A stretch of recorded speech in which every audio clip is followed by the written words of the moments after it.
माध्यमातून एक GR आला होता की या ठिकाणी संपूर्ण किनारपट्टीची गावं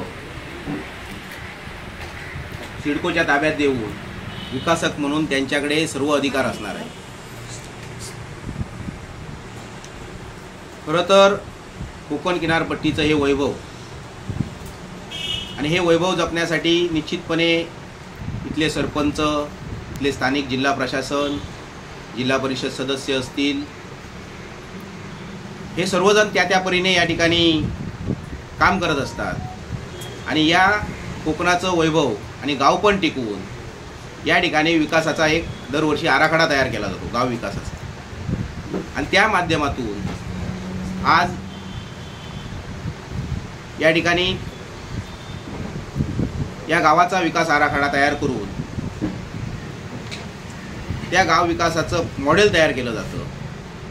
परंतु आज संपूर्ण अधिकार सिडकोला देऊन या ठिकाणी महाराष्ट्र शासनाने या कोकणवासियांवर अन्याय करण्याचं काम, इथले मच्छीमार असतील, बागायती असतील, बागायतदार असतील, अन्य उद्योगधंदे असतील, आंबा व्यावसायिक असतील, यांच्यावर सुद्धा गदा आणण्याचं काम येणाऱ्या काळात करतायत का अशी भीती या कोकणी माणसाच्या मनामध्ये आज वावरते। आज पालघरमधील जवळजवळ 85,767 हेक्टर क्षेत्र हे या ठिकाणी ते घेणार आहे। रायगडमधील जवळजवळ 1,23,366 हेक्टर क्षेत्र, त्यामध्ये जवळजवळ 432 गाव हे या ठिकाणी घेणार आहे। रत्नागिरीमधील जवळजवळ 722 गाव आणि त्यापैकी 2,84,524 हेक्टर क्षेत्र या ठिकाणी ते घेणार आहे। आणि सिंधुदुर्गामधील 284 गावातील जवळजवळ 1,47,138 हेक्टर क्षेत्र, एवढं क्षेत्र हे सिडकोच्या घशात घालण्याचं काम विकासाच्या मुद्द्यावर या ठिकाणी या शासनाकडून करण्याचं काम या ठिकाणी केलं जातं आहे।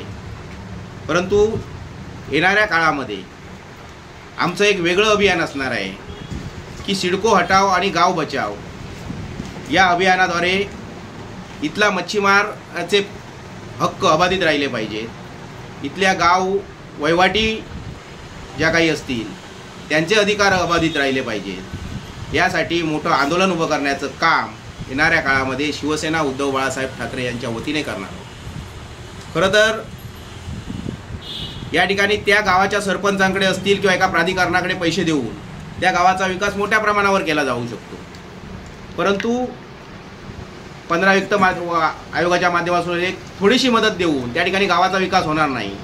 तर त्या सरपंचाला तेवढ्या ताकदीचा निधी जरी दिला तरी गावाचा विकास त्या ठिकाणी विशेष मॉडेल या ठिकाणी निश्चितपणे तयार होईल। काही धार्मिक स्थळांवर या ठिकाणी आरक्षणं घातली जातील।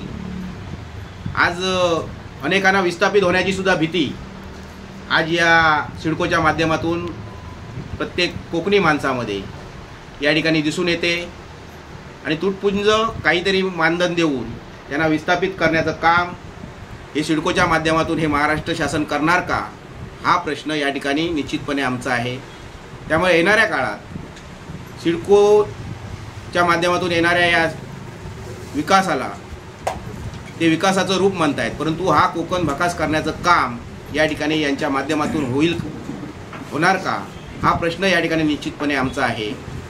त्यामुळे येणाऱ्या काळात पुन्हा एकदा सांगतो की या ठिकाणी सिडको हटाव आणि गाव बचाव हे आंदोलन या ठिकाणी शिवसेना उद्धव बाळासाहेब ठाकरे यांच्या वतीने या ठिकाणी करण्यात येईल।